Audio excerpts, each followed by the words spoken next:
যে আসামিরা বিদেশে আছে তাদেরকে গ্রেপ্তার করা হোক এবং যারা দেশে আছে তাদেরকে দ্রুত গ্রেপ্তার করে আইনের আওতায় নিয়ে আসা হোক এবং জিজ্ঞাসাবাদ করা হোক। তো এখন আমাদের মাঝে প্রথমেই বক্তব্য উপস্থাপন করবেন সালমান শাহ ভক্ত জামান ভাই। জামান ভাইকে আমি অনুরোধ করবো তার সংক্ষিপ্ত বক্তব্য প্রদান করার জন্য।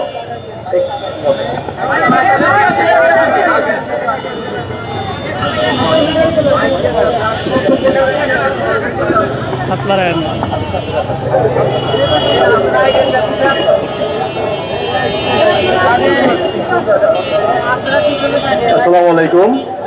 এখানে বক্তব্য দেওয়া হয়েছে, আপনারা সবাই জানেন যে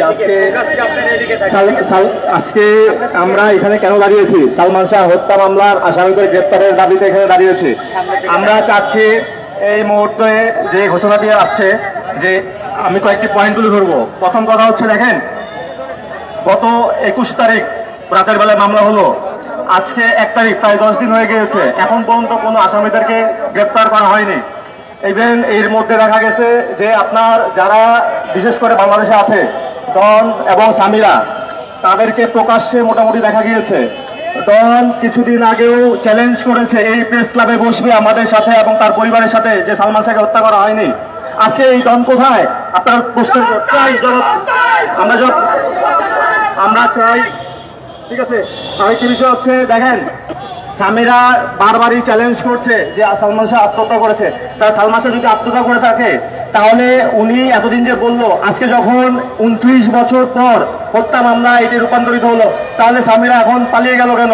আজকে সকালে একটি গণমাধ্যমের নিউজে আমি দেখতে পেলাম যে সামিরার বাসায় গিয়েছিল, ওনারা এখন কোথায়? কেউ নেই বাসায়। তাহলে ওনারা কেন পালিয়ে গেলেন? ওনারা কেন ভয় পাচ্ছেন? আরেকটি বিষয় দেখেন, তখন কিছুদিন আগেও মামলা হবার 2 দিন পরও সে ওপেনলি তার ফেসবুক স্ট্যাটাস দিয়েছে যে সে 2-1 দিনের মধ্যে আত্মসমর্পণ করবে, এবং সে বলেছে সে বাসায় আছে। যদি সে বলে থাকে বাসায় থাকে, তাহলে এখন পর্যন্ত কেন তাকে আইনের আওতায় আনা হলো না? আমি সরকারের কাছে এই প্রশ্ন করছি, প্রশাসনের কাছে এই প্রশ্ন করছি।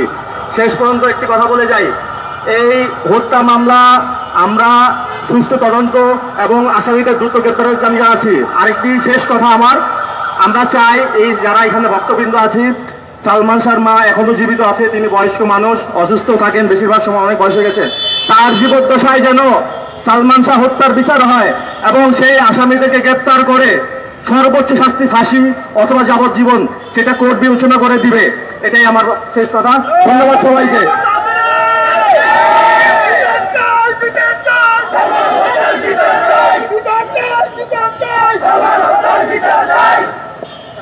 আপনারা জানেন কিনা জানি না, সালমান শাহ জীবদ্দশায় 3বার হামলার শিকার হয়েছিলেন, সন্ত্রাসী হামলার। একবার কলাবাগান মাঠে, ধানমন্ডি ক্লাবের এখানে, কলাবাগান মাঠের এখানে ওনার উপরে হামলা হয়েছিল এবং ওনার হাতের ওই হামলা ঠেকাতে গিয়ে ওনার হাতের তালু কেটে গিয়েছিল। এরপরে বাজারে একটি শুটিং স্পটে ওনার উপরে হামলা হয়েছে। চট্টগ্রামে ওনার স্ত্রীকে আনার জন্য গিয়েছিলেন, সেখানে হামলা শিকার হয়েছেন। সালমান শাহ কিন্তু এই হামলার শিকার হওয়ার পর জাতীয় প্রেস ক্লাবে সংবাদ সম্মেলনের আয়োজন করেছিলেন এবং দেশবাসীর কাছে নিজের নিরাপত্তা চেয়েছেন, প্রশাসনের কাছে চেয়েছেন, রাষ্ট্রের কাছে চেয়েছিলেন। এরপরে উনি 2জন বডিগার্ড নিয়োগ দিয়েছিলেন এবং লাইসেন্স করা পিস্তল ব্যবহার করতেন। তো যেই মানুষটা লাইসেন্স করা পিস্তল ব্যবহার করে, সেই মানুষটা কেন সিলিং ফ্যানে ঝুলে আত্মহত্যা করবে? হ্যাঁ, এইটা আমার প্রশ্ন। যাই হোক, আমাদের মাঝে এখন সংক্ষিপ্ত বক্তব্য রাখবেন শিবলু ভাই। শিবলুকে এখানে আসার জন্য অনুরোধ করছি। উপস্থিত সুপ্রিয় সংগ্রামী সালমান শাহ ভক্ত ভাই বোন বন্ধুগণ, আরো উপস্থিত প্রিন্ট ও ইলেকট্রনিক্স মিডিয়ার ভাই বোন বন্ধুগণ, সবাইকে আন্তরিক অভিনন্দন ও সংগ্রামী শুভেচ্ছা। প্রিয় ভাই বোনেরা, আপনারা জানেন সালমান শাহ শুধু একজন ব্যক্তি নয়, সালমান শাহ রাষ্ট্রীয় সম্পদ ছিলেন। সেই রাষ্ট্রীয় সম্পদ রক্ষার দায়িত্ব ছিল রাষ্ট্রের। আপনারা জানেন সালমান শাহর মৃত্যুর অল্প কিছুদিন আগে তিনি সাংবাদিক সম্মেলন করে তিনি তার নিরাপত্তা চেয়েছিলেন এই রাষ্ট্রের কাছে, কিন্তু রাষ্ট্র সেই নিরাপত্তা দিতে ব্যর্থ হওয়ায় এই অপ্রত্যাশিত ঘটনাটা ঘটেছে। আজ 29 বছর পরে 30 বছর চলছে, এই মামলার কোনো শুরু হয়নি। আপনারা জানেন গত 20 তারিখে মহামান্য আদালত এটিকে হত্যা মামলা হিসেবে রায় দিয়েছে এবং সেই আলোকে রমনা থানায় মামলা হয়েছে।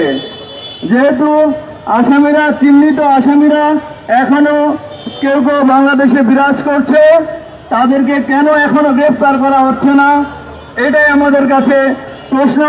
আপনাদের মাধ্যমে আমরা প্রশাসনকে জানিয়ে দিতে চাই, অনতি বিলম্বে এই চিহ্নিত আসামিদেরকে গ্রেফতার করা হোক, প্রয়োজনে তাদেরকে রিমান্ডে নিয়ে জিজ্ঞাসাবাদ করা হোক।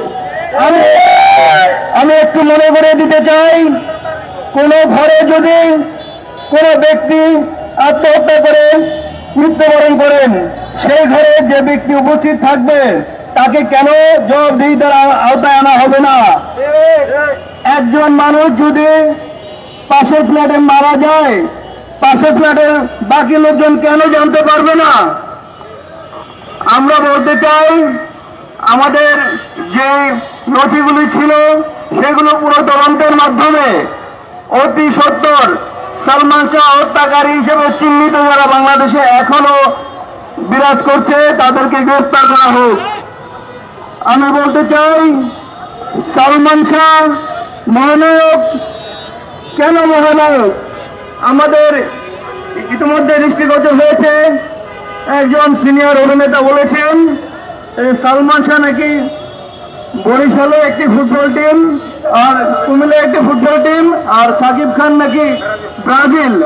আমি মনে করে দিতে চাই, সাকিব খানের আইডলকে সালমান শাহ, নায়কদের নায়ককে সালমান শাহ। সালমান শাহ বেঁচে আছেন আমাদের মাঝে, বেঁচে থাকবেন আজীবন। সালমান শাহ মাত্র 3.5 বছরে উনি যা করে দিয়ে গেছেন, যা দেখে গেছেন, তা এখনো স্মরণীয় হয়ে আছে এবং এতে প্রমাণ হয় উনি মহানায়ক। একজন সিনিয়র পরিচালক, সিনেমা নির্মাতা অল্প কিছুদিন আগে তাকে বলতে শুনেছি, সালমান শাহ ভক্তরা নাকি পাগল। হ্যাঁ, আমরা পাগলামি করি, এই পাগলামিটাই আমাদের যোগ্যতা, এই পাগলামিটাই আমাদের ভালোবাসা। আর এই ভালোবাসার টানে সালমান হত্যার সুষ্ঠু বিচার না হওয়া পর্যন্ত আমরা থামবো না, আমরা ঘরে ফিরবো না। আমরা শান্তিপূর্ণ মানববন্ধন করছি। আপনারা জানেন বিভিন্ন জেলায় জেলায় এই কর্মসূচি পালিত হচ্ছে এবং আপনারা জানবেন এবং দেখবেন এর ধারাবাহিকতা থাকবে। যদি আমরা সুষ্ঠু বিচার না পাই, আমরা প্রয়োজনে আমরণ অনশন করব। আপনারা জানেন পৃথিবীর বুকে একমাত্র ব্যক্তি মহানায়ক সালমান শাহ, তার জন্য কত মানুষ জীবন দিয়েছিল। সালমান শাহ ভক্তরা জীবন দিতে জানে, সালমান শাহ ভক্তরা জীবন দিয়ে বিচার আদায় করে ঘরে ফিরবে ইনশাল্লাহ।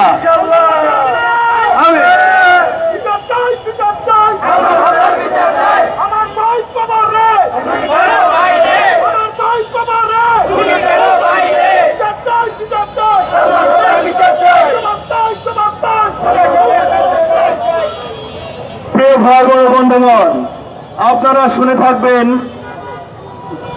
স্বল্প সংখ্যক কিছু লোক মিডিয়াতে বলতেছে যে সালমান শাহের সাথে তার মায়ের নাকি সম্পর্ক ভালো ছিল না। আমার হাসি আসে এসব কথা শুনলে। আপনারা দেখবেন স্বপ্নের পৃথিবী সিনেমায় সালমান শাহর কাছে যে শালটা ছিল সেই শালটা তার মায়ের শাল। আপনারা দেখবেন এমনও সিনেমায়, এমনও এক্সপ্রেশনে সালমান শাহ তার মায়ের ব্যবহৃত চশমা পরে অভিনয় করেছেন। যদি সম্পর্ক এতই খারাপ থাকতো তাহলে কি এগুলো কি সম্ভব? একজন মা 30 বছর ধরে আহাজারি করছে, তার আহাজারি শুনে আপনারা বোঝেন না? তার কনফিডেন্স লেভেল আপনারা দেখেন না? একজন কুমকুম মামা, সালমান শাহর খুব প্রিয় একজন মানুষ, আলমগীর কুমকুম মামা, খুব স্বল্প উচ্চতা সম্পন্ন একজন ব্যক্তি, তার বুকের পাটা দেখেন না? তার কনফিডেন্স দেখেন না? সে আমেরিকা পর্যন্ত নিয়ে যেতে চায় এই মামলা। আপনারা কেন বুঝতেছেন না যে একটা সুপরিকল্পিত হত্যাকাণ্ডকে এই দীর্ঘদিন আত্মহত্যা বলে চালিয়ে নেওয়া হয়েছিল? কারা কাদের ইশারায় এই আত্মহত্যার এই নাটকটি সাজিয়েছিল? যে সংবাদ সম্মেলন করে সিবিআই যে একটা প্রশাসনের একটা ইয়ে দিয়েছিল, যে একটা ভিডিও ফুটেজ কার্টুন ছবি দিয়ে, সেটা কেন করা হলো, কার ইশারা করা হলো, আপনারা জানতে চাই। সালমান শাহ আত্মহত্যা করেন নাই, সালমান শাহ আত্মহত্যা করতে পারেন না, কারণ একজন সফল ব্যক্তি কখনো আত্মহত্যা করেন না। যারা ফ্রাস্ট্রেশনে ভোগে, যারা নানাবিক কারণে, যারা বিতৃষ্ণায় ভোগে, তারা আত্মহত্যা করে। সালমান শাহ মৃত্যুর ঠিক 6 দিন পরে তার বোম্বেতে যাওয়ার কথা ছিল, যেখান থেকে শাহরুখ খান এবং কাজলকে নিয়ে আসার কথা ছিল, তারা একটা যৌথ সিনেমা পরিচালনা করবে, সেই প্রস্তুতি ছিল। কিন্তু 6 তারিখে যে অনাকাঙ্ক্ষিত ঘটনা ঘটেছে, এটা কি আদৌ বিশ্বাস করা যায়?